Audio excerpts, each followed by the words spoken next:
Hi, I'm Karen. And I'm Elise. Welcome back to Poodle People, where we talk about all things poodles. My guest today is Sarah Keller from Sit, Stay, Squat. She's a canine conditioning coach and runs a very successful online program for dog conditioning and dog training. And she has multiple courses and different offerings. And she's joining us today from Canada to talk about that. Hi, Sarah. Thanks so much for joining. Thank you so much for having me on. Oh, it's absolutely my pleasure. So I found you, I think, on Instagram, and then I visited your website, and I was totally enchanted because this is really the kind of stuff that I'm interested in right now. So can you tell our audience a little bit about yourself and what your business is about? Definitely. So, myself, I will maybe start with just some of my credentials and then what I offer. So, I am a certified canine fitness trainer as well as a certified professional canine fitness trainer. They're two different credentials. So, I'm multi certified in canine fitness, certified as a canine massage therapist, as well as a feline massage therapist. I'm a certified corrective exercise specialist for humans. Certified professional dog trainer, certified in kinesiology taping. Yeah, I think that's about it. But I've got a bunch of little certificates and stuff as well to kind of help me along the way. So yeah, I offer what I would say my biggest passion is the canine specific fitness and helping dogs just feel as comfortable as they can in their bodies and optimizing their movement quality. So I do a lot of gait analysis and postural analysis, either to help owners identifying red flags in their dogs, which it may end up being referred out to a different specialist, or I will make exercise programs to help improve their posture and movement and keep them as comfortable as I can. The canine massage is really helpful for that as well, for reducing muscular tension. And yeah, I also offer some fun workout with your dog programs and dog yoga programs that involve the person getting active with their dog as well. Yeah, I love your 50-kilometer. Is that what it is? 50 kilometers? Yeah, I have some challenges. One is the 50 Canine, which is walk or run 50 kilometers with your dog to get your medal and certificate. I also offer another one called Obstacle, which involves doing some different obstacles outside and finding fun stuff for the dogs to exercise on. So I have a list of exercises like front paws on, spin, that sort of thing. And the idea is to find rocks, logs, benches out on your walks, just to add in a little bit more training, fitness, fun with your dog. I love that. So before we go any further, people may recognize that you have a little bit of an accent. So do you want to tell us a little bit about where you are from and just kind of set the stage for what, where you live and what kind of life you live with your dogs? Yeah, so I am based in Alberta, Canada. And yeah, so I live in Canada and I offer services in person here as well as online all around the world. And what dogs or dogs and cats do you have, or what animals in general do you have? Yeah, so I have one dog and one cat. I would love to have more, but I'm in a condo. So yeah, I just recently foster failed a little senior Shih Tzu. And so I have him. His name is Uno, and he's about 10 years old. And yeah, I just wanted to foster, but I immediately fell in love with him. And then I also have a 2-year-old cat named Bones, and I do a lot of fitness training with him as well. So is Bones on your website? He is, yeah. So is he the cat that's very straight? Yes. Yeah, Okay. he's the primary cat featured on my stuff. Okay. And tell me again, your dog is a Shih Tzu? He's a Shih Tzu mix, we think. Yeah, he's been in my care for about 9 months now. Just started Okay. as a foster, and yeah, I ultimately ended up adopting him. I did look at your website again to refresh my mind, and I don't remember a Shih Tzu other than the older one whose posture improved. Is that him? It might be. I actually started my business with wanting. I had a Shih Tzu mix for about 15 years, and she was my sole dog. And I Uh, started my business with her as my muse. And unfortunately, she passed away on April 14th. And how it ended up working out is, I thought on April 15th, I was like, well, before I get my plan was a border collie puppy. I wanted to foster senior dogs until then. And yeah, my first foster dog was also a Shih Tzu mix, and he was just very healing for me in losing my dog. So I ended up kind of going the opposite road and just sticking yeah, with another senior Shih Tzu instead of a border collie puppy. yeah. It's so interesting when you have a senior dog because I found the adjustment. I know we're getting a little bit off track, but I think people will relate. With your dog, did she slow down? Yeah, it was, I mean, she was very active, and I think that fitness has a lot to do with her looking quite young for her age, her whole Right. life. I mean, it really wasn't until her last year of life that she really started to slow down. And just because I was so active with her and she just moved so well, everyone always thought that she was a lot younger than she was. But yeah, yeah, just kind of the lifestyle of being with a senior dog. It can be a lot at times, but I guess there was part of me that wasn't ready to let that go. Yeah. So let's talk a little bit about why um, canine conditioning is kind of having a moment and gaining in popularity. Could you speak a little bit to why it's important and what it helps dogs either achieve or avoid? Yeah, I mean, I think the bottom line is we all want what is best for our pets, and we're only really just starting to realize that a lot of dogs are dealing with underlying musculoskeletal pain and osteoarthritis.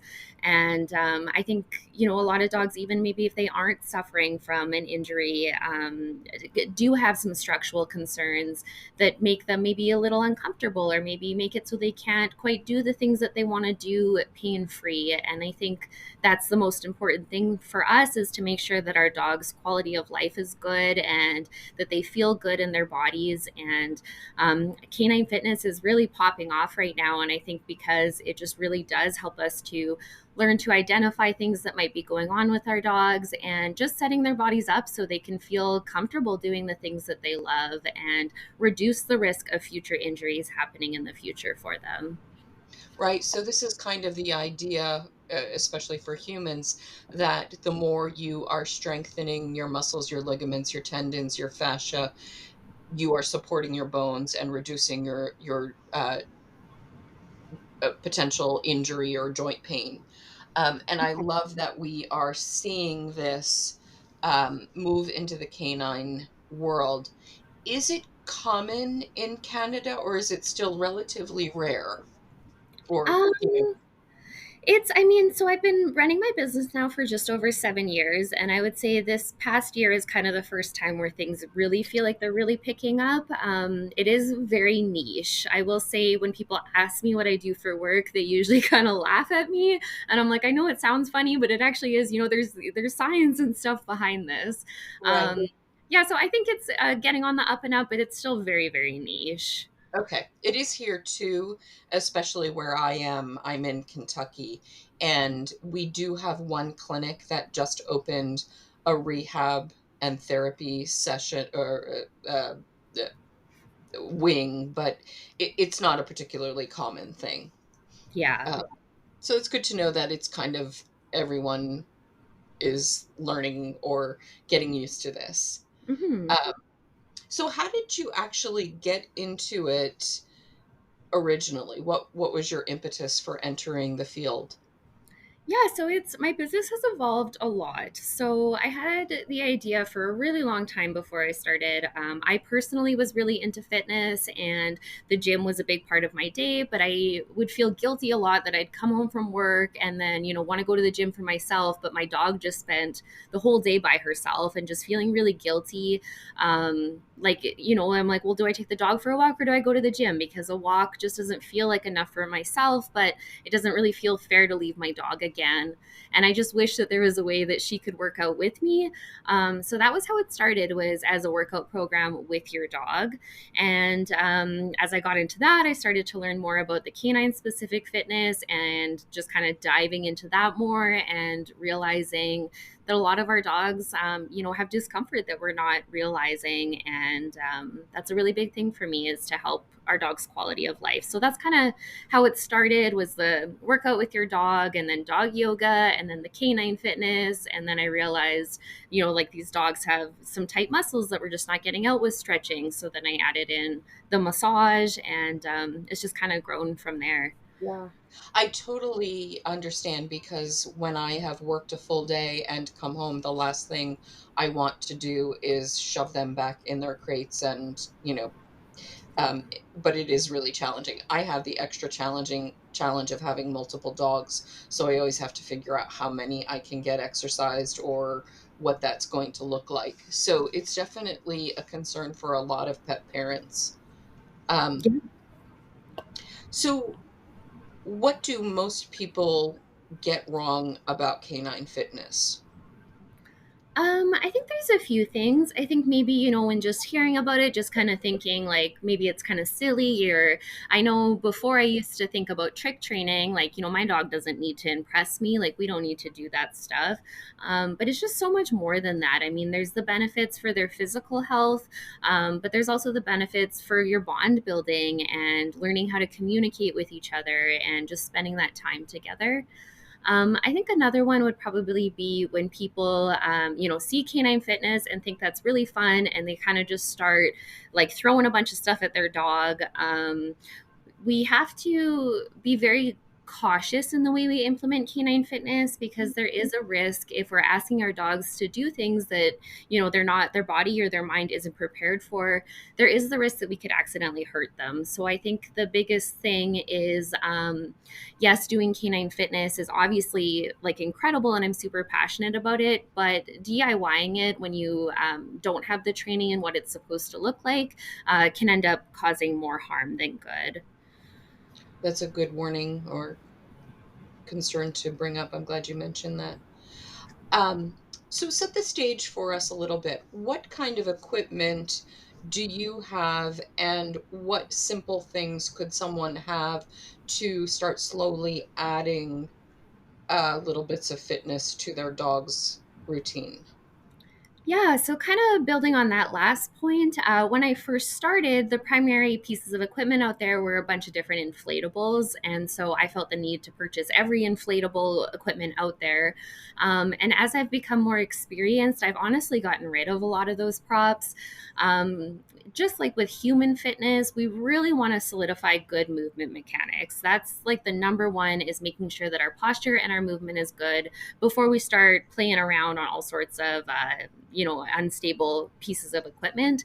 I would say that like, I guess one of the biggest errors I see is just trying to get our dogs to do these super advanced exercises on these huge peanut balls, and the dogs just don't have the strength to do that properly, so they end up creating more compensations there.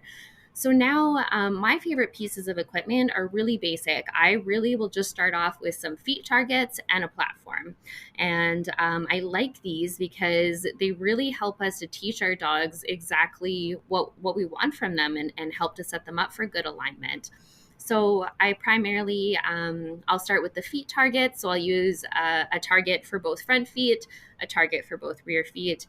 And then I also like using a platform. And the reason I like using the platform is when the dogs go on the platform, the boundaries of the platform help to set them up in good alignment.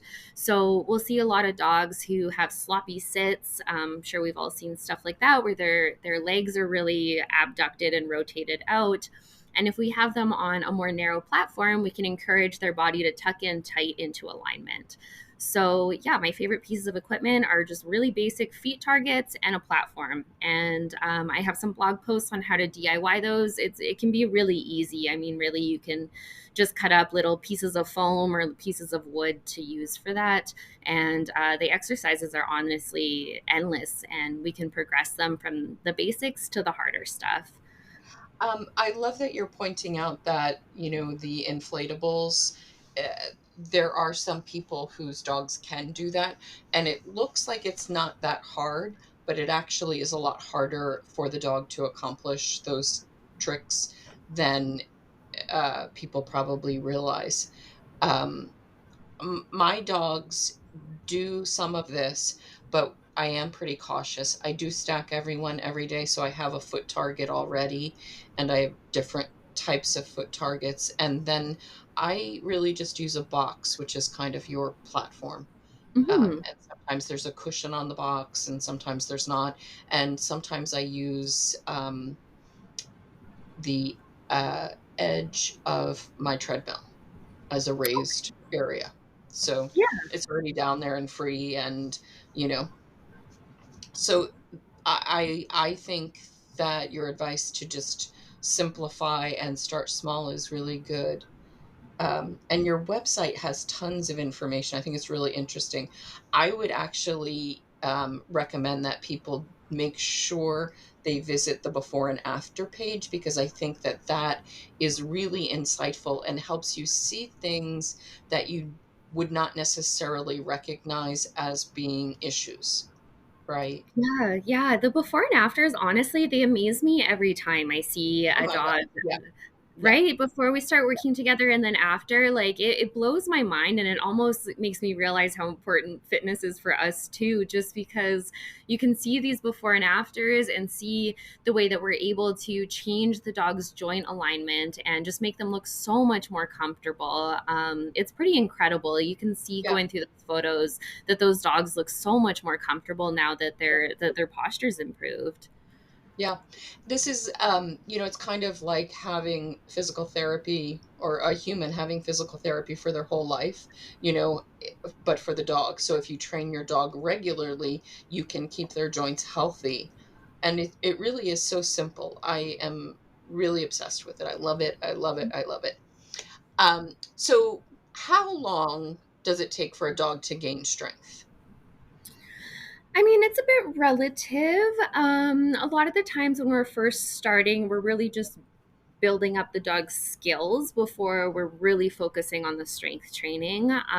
So, figuring out how to put their front feet on a prop, how to put their rear feet on a prop, and just kind of building up the skills. But I will say that I start to notice improvements in alignment within a few weeks. So, usually by about the 1 month mark, we're seeing some noticeable improvements in how the dog is carrying themselves and their joint alignment. I think that's a good reminder for people that this is not an overnight fix. It is just like going to the physical therapist one or two times a week when you have an injury. You don't immediately feel better, but the payoff comes in a month or two or whenever. So you have to be patient with it. Um, so for dogs, of course, we want them to be strong, but we also want them to walk and have good cardiovascular health. How do you balance those 2 things? Is one more important for a dog? How do you think about those 2 issues? I would say it probably depends on the individual dog. Just like with people, I mean, to have, optimal fitness and quality of life, we want to do like a variety of fitness. We want to do strength, flexibility, cardio, core stability, just to help make us more well rounded. I mean, athletes essentially, but even just, humans or dogs that can go about their day to day. So it kind of depends on the individual dog. I mean, if I'm looking at a dog and their primary concern is that they're overweight, before I mean, depending, I guess, on what their posture looks like, we can work on very low impact exercises. But long walks they're a good way to expend more calories, and they're gentle on the body. Um, I also think of walking as more of an enrichment exercise than anything else, Yeah. as I feel like sniffing is just so important for dogs. Mhm. So yeah, I'm not saying like never walk your dog. I think walks are very important. This is just something else that we can add on for our dogs, that has benefits that kind of walking can't provide. So of course, muscular strength is going to help to like not only build up the strength in the muscles, but the bones and the tendons and the ligaments. Strength training can also help to prevent some like slip and fall type injuries. For example, if a dog's leg was to slip out on a walk, if they don't have enough strength, the leg is just going to continue slipping out. But if their muscles, on either side of the shoulders have been um, strengthened, then they're more likely to be able to catch themselves and use their muscles to prevent the limb from slipping out further. So that's kind of one way that the muscular strength can help to reduce the risk of injuries. I'd say a really big one is most dogs are lacking in core stability, most people too. And that's a really big one. We really want to have strong spinal stabilizers to help support our spine and prevent unwanted movement throughout our discs. So it's really important for spinal health and just our joint health in general to have stable joints and working on stability training. Something we don't really think about very often is that our dogs get tight muscles too. So, flexibility exercises are going to be beneficial for them. With some dogs, if it's just kind of a general dog, they've done a general workout, then we'll work on flexibility exercises to stretch the muscles they just worked. But a lot of my custom program clients, I see a lot of muscular imbalances where the muscles on one side of a joint are very tight and the muscles on the other side are very weak. And so, what I would actually want to do is strengthen the weak muscles and work on mobility of the tight muscles to then help bring the joints into better alignment. Um, yeah, and then also just kind of working on body awareness skills can be really helpful as well, both for when we're out walking or they're doing anything throughout their day to day. Just having some awareness of their body, which sounds silly, but I'm sure we've all seen those dogs that don't seem to know they have a back end and that they're the ones in charge of it. So, yeah, just kind of teaching them the skills that you can move your body, and yeah, just kind of having that proprioceptive feedback of where all their legs are to kind of help keep them moving good and reduce the risk of them hurting themselves. So core would be the area that most, speaking very generally, that most dogs are weakest in. It's really hard to make blanket terms because it kind of depends, like different breeds of dogs are Right. gonna have Yeah. different issues depending on what the dog's lifestyle is like. I mean, some dogs are actually really, really tight in their trunk. And so instead of core stability may need something else. But I would Mm, say the number one is probably a need for core stability for most okay. dogs. Interesting.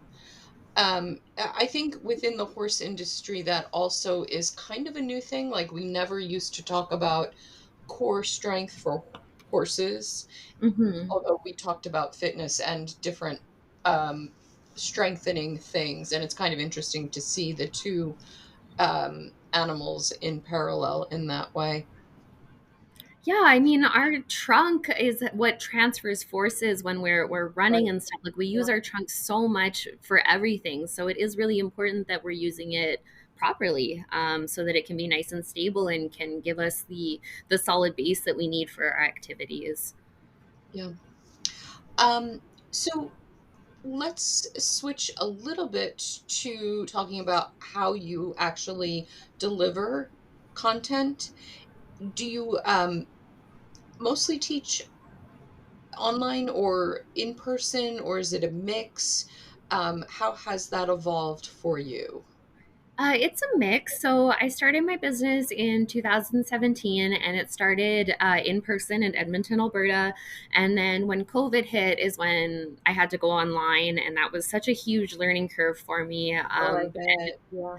Yeah, because I mean, I'm not like an influencer. Like, I really don't, what I'm doing in that space. But because it is so niche, it was able to open my business up to people that I would have never been able to connect with otherwise. Right. Um, Yeah, so now my business primarily operates online. I'm going to say about 80% of my work is online, but I do still offer in person services for people local to me. And that primarily is mobile. So I go to them rather than working out of a facility of my own. And for the dogs that you work for locally, are they dogs with injuries, or are they just, would you send them to a veterinarian specifically if it's post-injury, or are you also able to handle those kinds of cases? Yeah, so I work with a combination of healthy dogs and dogs with concerns. Dogs who have concerns, what's really important to me is that we get to the bottom of the concern. So I've developed a bit of an eye for catching on to, like, oh, like, we have some reduced hip flexion on that left side. Like, I think we should go get that checked out. So if I am concerned that there's an injury that we haven't yet diagnosed, that's where I'll send my clients out to. Talk to your veterinarian. Sometimes I'll make recommendations to get a referral out to a specialist and get diagnostics done and that sort of thing. So we know what we're working with, because exercises that can be beneficial for one thing may be contraindicated for another. So if we do suspect that there's some sort of injury, we want to know what we're dealing with. And I do work with dogs who have injuries, but only under the care of their veterinarian. So I'm not qualified to treat injuries myself, but I can be part of a healthcare team for a dog. I see. Mhm. Um, what is your favorite course or part of teaching? Like, what do you really get excited about doing? Um, Out of all of my courses, I would say just like the canine conditioning specific one is my favorite, or my Fine 4 Feet program. I have a paw targeting course that I offer that's really fun. One of the reasons I like it so much is we kind of wait for the dog to offer behaviors and then mark what we're looking for. And it's just a really great way to build up their body awareness, and the dogs have a lot of fun with it. So, yeah, I would say those are probably my favorite. And I also love getting to hang out with my client dogs in person. It's nice to have little doggy friends. Oh, that's nice. So Yeah. you get to see them as a group if you don't you don't have a class anywhere, right? No, I'm not operating out of a facility right now, but I've had some regular clients since I started my business. So in the spring, summer, fall months here, I offer walking classes where we go out together and Oh, nice. Yeah. yeah, kind of find rocks, logs, benches, whatever to Yeah. exercise on. So that's really fun. And then just kind of some regular, massage clients that I get to see on a regular basis and stuff as well. I actually love the idea of getting outside and doing some of the things, because that way you're satisfying, sort of a walk, but also the sniffing, because they're getting all of that enrichment and then doing these little tasks while you're out. So I love that idea. Yeah, it's super fun. It's a great Yeah. confidence builder to, ask them to put their front feet up on a Yeah. slide or whatever. And Yeah. it's a lot of fun for the dogs. Yeah. Also good for humans to get outside and clear their heads too. We forget Yeah. sometimes that we needed it as much as the dogs do, even if it's not because of our sniffers. Yeah, it's a great, I think, mental break for the Yes. people, get to hang out with people who also love dogs, and just seeing your dogs, I think, be happy and get to be themselves is really rewarding for us. Yeah. Do you have any clients that were particularly rewarding to work with that you'd like to talk about? I've had like quite a few clients that have been very rewarding to work with. It's kind of hard to, I guess, pick out any, but I will say my favorite clients are the ones who really just want to do right by their dog, Yeah. and they're here because they just want to, yeah, make their dog as comfortable as possible, and they're willing to. I mean, of course, finances are always a limiting factor for everybody, but Sure. I really respect the people who, I'm like, this is a red flag to me. Like, I would go get this checked out, and when they take that seriously and go get that checked out, and just the clients who are willing to like put in the homework for their dog, because I can write a perfect fitness program, but if the owner isn't doing it with their dog, then it doesn't really mean that much, right? So I think just those who are really dedicated to their dog's care. Yeah. I'm sure every one of the dogs that has a before and after has a great story. I mean, the transformations that you show are really impressive, Thank and really you. interesting to look at.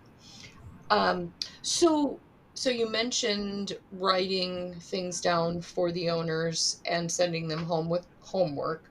Mhm. Is it, is there a rough idea of how long they would work every day or a couple of times a week for short periods? How do you kind of set Yeah. that up?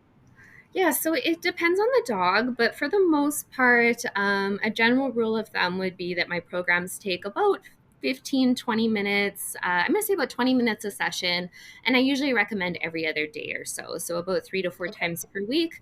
But even, twice a week is fantastic, just kind of whatever they can get done. Yeah, and then with my own dogs, what I do more is they do their fitness training for their meals. So my little guy eats 3 times a day. So we'll do more like, 5 minute sessions 3 times a day instead.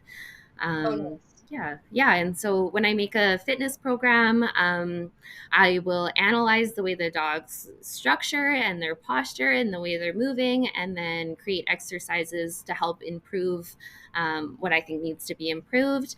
And then it's sent over with the recommended sets and reps and video tutorials of each exercise. And I offer for clients to video their training and then send to me for review as well. Usually the review is more feedback for the person than the dog, but yeah. And do people typically train with a treat or a clicker? So with fitness training, instead of using a clicker, I use a marker word because I like to have both of my hands for the fitness training. Okay. But we do use rewards in fitness training. I find food rewards to be easier than like a play reward or something like that, just to help keep the arousal levels more appropriate. Hmm. But yeah, we do like I do use rewards for everything just to help clear the lines of communications with our dogs and Right. to keep it nice and fun for them. Right. Right. Um, I know you have been reluctant to generalize, but what type of dog, not necessarily a specific breed, but what type of dog really picks this up very quickly and loves it? Uh, food motivated dogs. um, I don't know. You kind of get a little bit of everything. Like I have yet to meet a dog that doesn't have fun with this, especially if we're patient with them. And I really like to optimize error-free learning. So if I'm doing something with a dog and they're not quite getting it, that's not on the dog. That's on me. I got to make it a little bit easier for them, or figure out how I'm going to change my communication. But I've had smart dogs and maybe less smart dogs. Like And they all lazy, figure it out, right? I yeah, love that. lazy dogs, athletic dogs. Yeah, I don't know, that it's just the ones that really speak out to me are the ones that just have, I don't know, you can just tell they're having the time of their life, and that just warms my heart a lot. Yeah, that's Yeah. wonderful. Um, do you have anything planned for the upcoming, year or so? Any big changes to the courses that you're offering, or will you just continue kind of in this great path that you have for right now? Oh, that's so sweet. Right now, I'm currently working on redoing my website. So I've had all of these self-paced courses people could do with my video tutorials just in that course. And going through each course every time I update a video has gotten a little tedious. So I just made a full video library. I have about 150 videos on there, and I'm just working on plugging all my courses so they fit into the video library. So, yeah, I'm just trying to optimize that as much as I can, working on little booklets of each of the exercises, and just kind of working with the content I currently have and just trying to make it better for my clients. Oh, awesome. And I totally can commiserate because with websites, you're just constantly, you think you're finished, and then a year passes, and then you're like, oh, wow, this is all dated, or this could be improved. And, it's not necessarily the training, it's sometimes the running the business behind the scenes that you have to attend to. Totally, it's never ending. And yeah, Yeah. and then just sometimes with my videos too, like I'll rewatch a video that say I filmed like 4 years ago, and I'm like, oh, I could probably be more clear on this, or Yeah. that Yeah. sort of thing. Yeah. So with the proliferation of new social media, are you branching out to any of those, or are you sticking kind of with Facebook and Instagram? That's probably what you are Yeah. on and what most people. Yeah, I'm on Facebook and Instagram because I understand them. I, there's I would love to maybe get on YouTube and stuff, but I don't know. Yeah. We'll see. Um, It's on the horizon, but yeah, right now I'm just really trying to make my website as like improve that as much as I can before kind of branching out into other social right. media. I guess, It was yeah. overwhelming. I have accounts, and sometimes I'm like, okay, what do I want from this account? What should I be doing here? You know, Yeah, like, well, everything takes so too much many time to accounts. learn, Oh right? gosh, Like, yeah, I know dogs and I know fitness. I don't know social media. I don't know, like, so yeah. it's just like, yeah. I actually just added the podcast to YouTube, and I was only able to do it because I connected the RSS feed. So YouTube read the RSS feed and uploaded stuff. And miraculously, the next day, all of the episodes were on YouTube. Oh, that's So cool. yeah, it was wonderful. But if I had been making individual videos somewhere else, they would have to manually be uploaded, which would be an undertaking. Oh, yeah. So, yeah.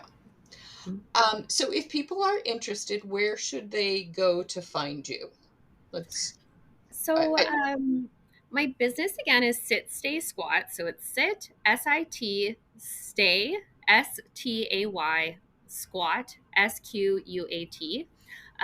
So my website is sitstaysquat.ca for Canada. And then I'm on Facebook, Sit Stay Squat, and Instagram, Sit Stay Squat. Awesome.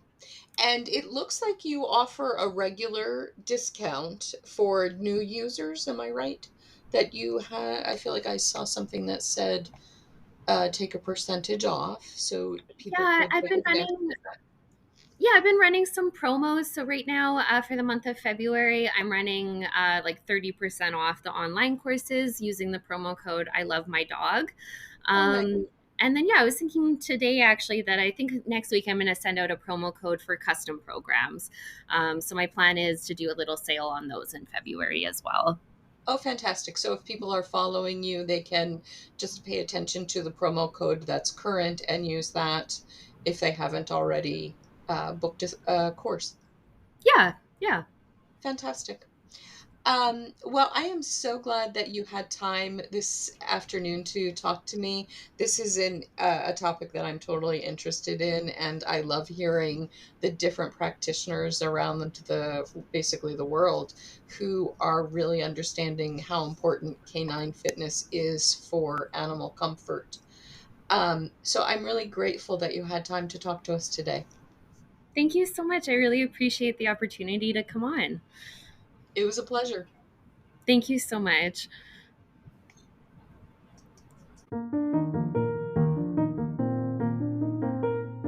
Thanks for listening, and remember, a poodle will change your life.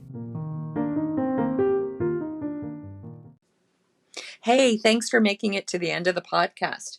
Just a few details. If you have any feedback or questions, you can email poodlepeoplepodcast@gmail.com. You can also leave feedback on Spotify or Apple, and we will read those messages. You can message me on Instagram either under the Poodle People podcast handle or my personal handle, Strong Contestant No O.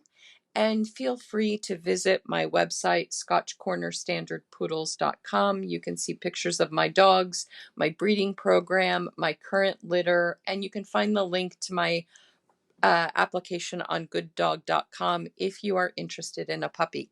Thanks so much for listening. Before we go, I wanted to remind you that we have 2 listener discounts. Leading Edge Dog Show Academy is offering 40% off site-wide using the code all caps PoodlePod40. Again, it's Leading Edge Dog Show Academy. Any of the courses, even the Winner Circle, 40% off. Use the code in all caps PoodlePod40. And our friends at Hidden Hills Greater Swiss Mountain Dogs have offered 25% off the raw feeding guide for beginners. Use Poodle25. Again, from our friends at Hidden Hills Greater Swiss Mountain Dogs, it's 25% off the code with the code POODLE25 for the raw feeding guide for beginners. Those are 2 awesome discounts.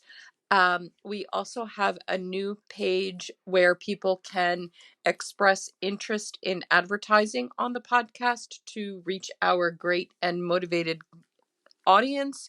So if you know anybody who has a small business or something they need to promote, they can go to scotchcornerstandardpoodles.com/advertise, or they can reach out to me directly.